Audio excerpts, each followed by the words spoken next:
Okay, so we got another full load ready to go to the landfill. I set this out for bulk collection. The only problem I got is it's mixed with a bunch of stuff, so I'd have to really try to separate it, and a lot of the stuff is mixed with barbed wire and fencing material. So we're gonna make another trip out to the landfill, go ahead and dump all this out. Well, it's always fun waiting in the line for the landfill, and I'm in the area where you can throw mixed stuff. I'd love if this was all separated, but because I got a bunch of ranch fences and posts and boxes and stuff mixed in there, I unfortunately can't go through that side. But just waiting in line here. Got a dump trailer full of goodies behind me, and got another dump trailer being towed behind that, and then a garbage truck behind that, and another dump trailer behind that. But this guy in front of me just like cut in front of everybody. He was on the scale, and then he just, instead of circling around like he's supposed to, just pulls right out in front of everybody and cuts his way in line. So what are your landfill experiences? Leave them in the comment section below, because I'm sure most of the people that watch my channel are probably very familiar with making runs to the landfill. But yeah, this is it. This is like our own little hill country. Way, way, way back there. This is all the main landfill, and it's huge. And then there's another one way, way back. You might be able to see it way back there. I don't know if I can get far enough over, but there's one over there for brush and trees. And that one was actually made after Hurricane Harvey because of all the brush and debris and stuff that was washed up, and all the trees that were torn down. So, but yeah, interesting times at the landfill. I do this about 3 times a week.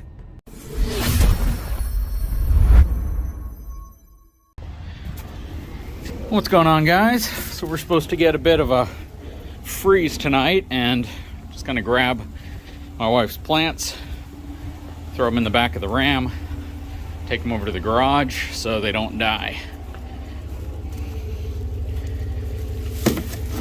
You know, this would have been a really good opportunity to use the splitting tailgate, because you could have just set them in like this. Well, it is what it is, but yeah, pretty cool nonetheless. It's already getting cold.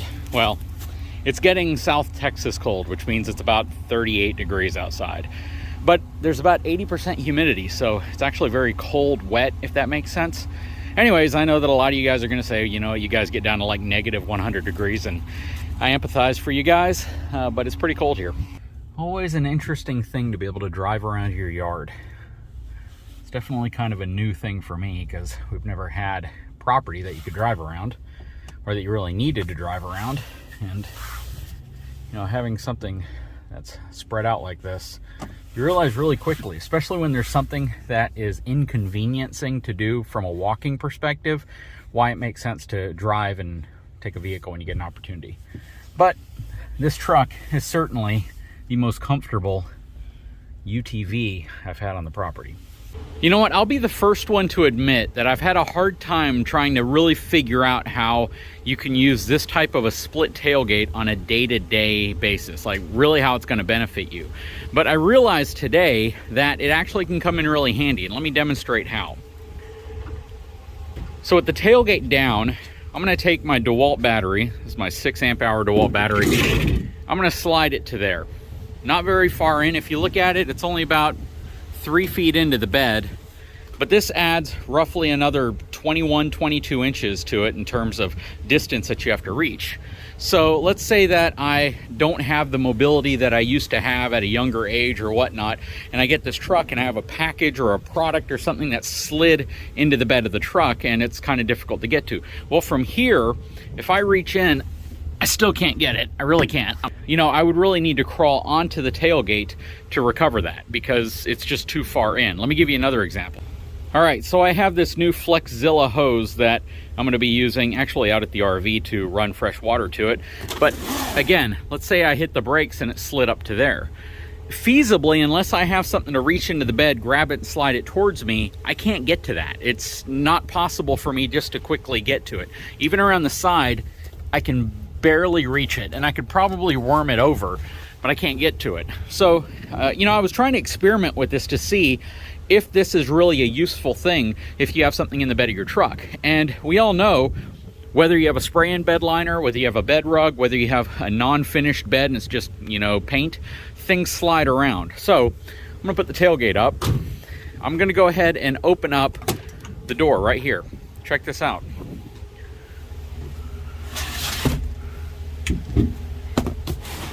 And I got it out. Now, if this slides all the way to the end, like that, you know, I can actually still reach it. I could reach up here and grab it like this. But that's why they put this step here as well. So basically with this step out, I can simply climb up here, get whatever I need, come back out. And I mean, if you're young, if you have the ability to just hop onto a tailgate of a pickup truck, even considering the fact that this is a half ton, the tailgate is still probably 3 feet off the ground.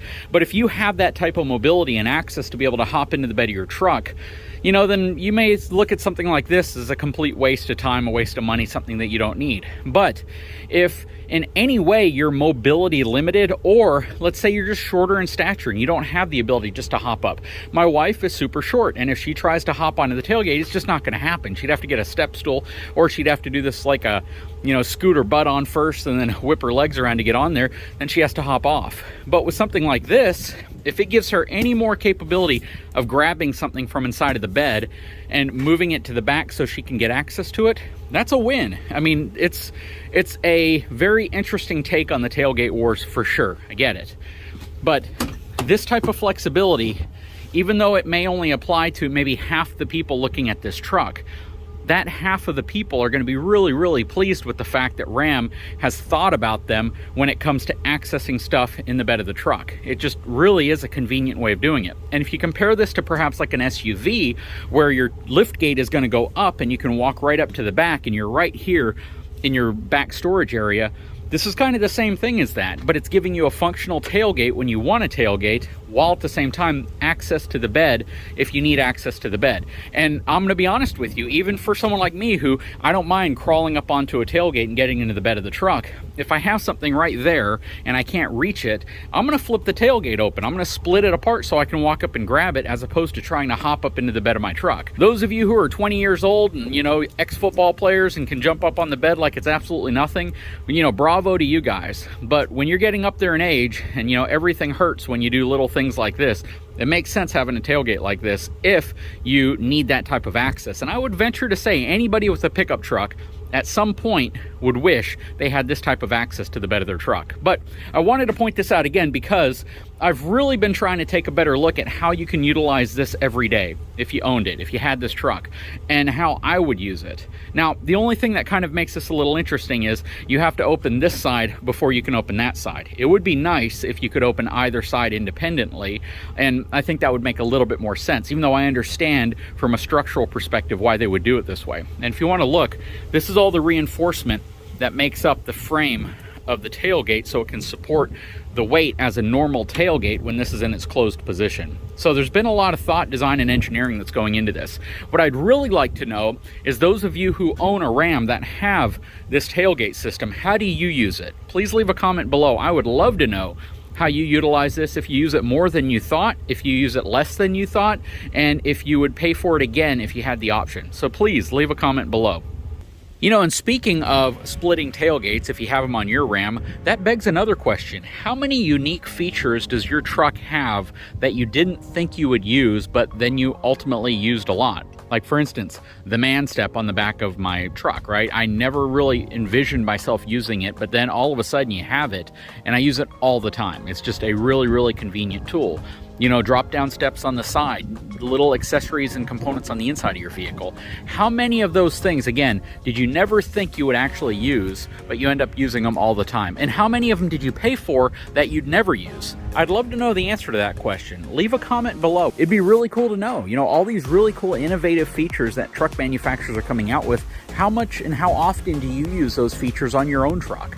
Are you glad you got them? Would you not have got them if you look back, you know, after you have them and, you know, maybe you don't use them as much as you thought you would? That's a question I've never asked before. You know, of all the people who own trucks and watch this channel, what are your favorite unique features that you use? And what are your least favorite unique features that you don't use, but you paid for because it was part of an option or a feature package that you got on your truck?